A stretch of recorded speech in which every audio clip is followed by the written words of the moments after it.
In this recording, we're going to learn the power of DeMoivre's theorem. So here's the problem we're looking to solve. I'll give you a second to jot it down, pause, write it down, and then we'll talk about it.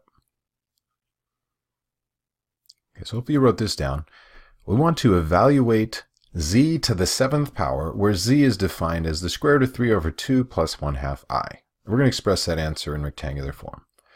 So you can imagine, if I really wanted to write this out, this binomial raised to the 7th power, it would be really tedious, right? Because I'd have to not only just write it twice, like if I were squaring it, I'd have to write it twice, get that answer, multiply it again, get that answer, multiply it again. It would be really tedious.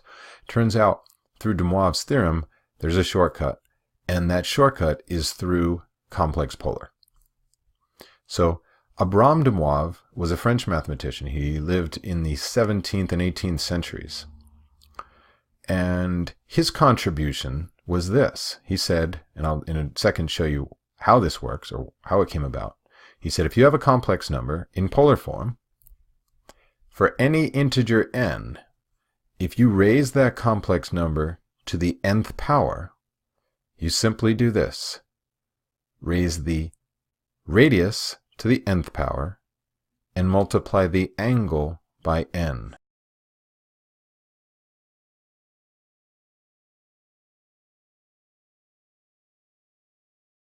Okay? So how does this happen? Where does this come about? Well, let's remember what we already know about the product of complex polar numbers. So if we have z1 and z2, looking to multiply them, multiply the radii, add the angles, right? So, if they happen to be the same number, check this out. If I have z squared, I'm looking to multiply the radii, okay, so that would be z squared, which would be this complex polar number times itself. I multiply the radii, I get r squared, and then I add the angles. So don't I end up with r squared as the coefficient, cosine of 2 theta plus I sine 2 theta. Okay. If I want to go to the 3rd power, I'm not sure, I know it's a little light here, a little faint, but this is to the 3rd power. I would take the number I got from z squared times another form of z. Again, multiply the radii, so it's r to the 3rd, add the angle. So I have a 2 theta, or in this case it's an alpha, plus another alpha, so it's a 3 alpha. I think you're starting to see a pattern here, and to the 4th power, and so on, right? So wouldn't that make sense, therefore, extending this pattern out, that if I wanted to go to the nth power, that it would just be r to the nth and n times the angle. So let's apply that back to the problem we're trying to work out. First, we have to get this z into complex polars to do a conversion into complex polar form. Play the recording when you're ready.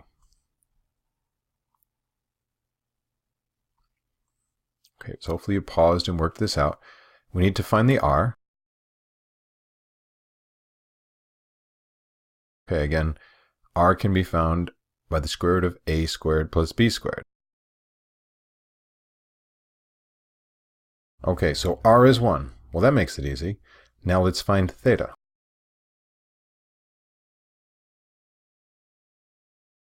So theta is going to be found by the arctan of b over a.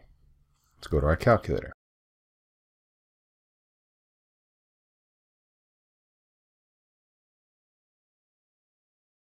So that gives us a theta of 30 degrees.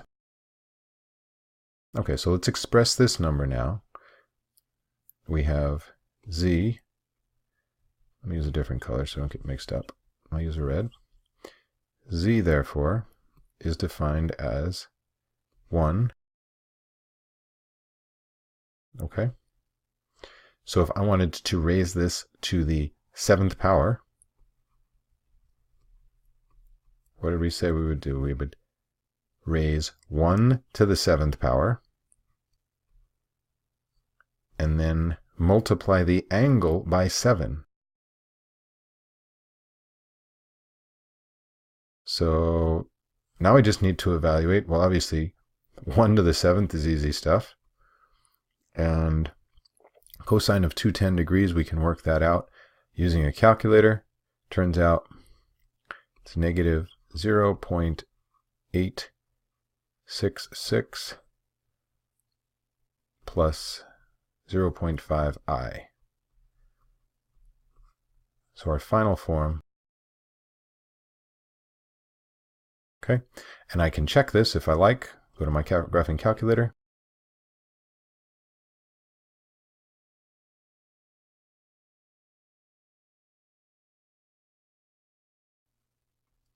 And then the I button is second, and then the decimal key. Let's raise that to the 7th power. And sure enough, we get negative 0.866 minus 1/2 I. But it's a good thing we checked. I'm just now realizing that I omitted the negative sign here on the value of A. So let's get that cleaned up. It's a good thing we checked. Probably you were screaming at the computer there, recognizing that I made that mistake. All right, much better. Now let's have you try one on your own. Okay? I'd like you to evaluate this power, this complex polar number to the third, express it in rectangular form, then play the recording when you're ready. Okay, I'm hoping you took the time to do so. Well, according to DeMoivre's, what we do is we raise 5 to the third power, which is 125. We multiply our angle by that power, so the cosine of 240 degrees. We now need to evaluate cosine of 240 degrees and multiply that by 125. So my values of A and B, do a little screenshot. I should have indicated what we would round to, but let's round to the nearest 100th place. And there's our answer in complex rectangular form. Thanks for watching.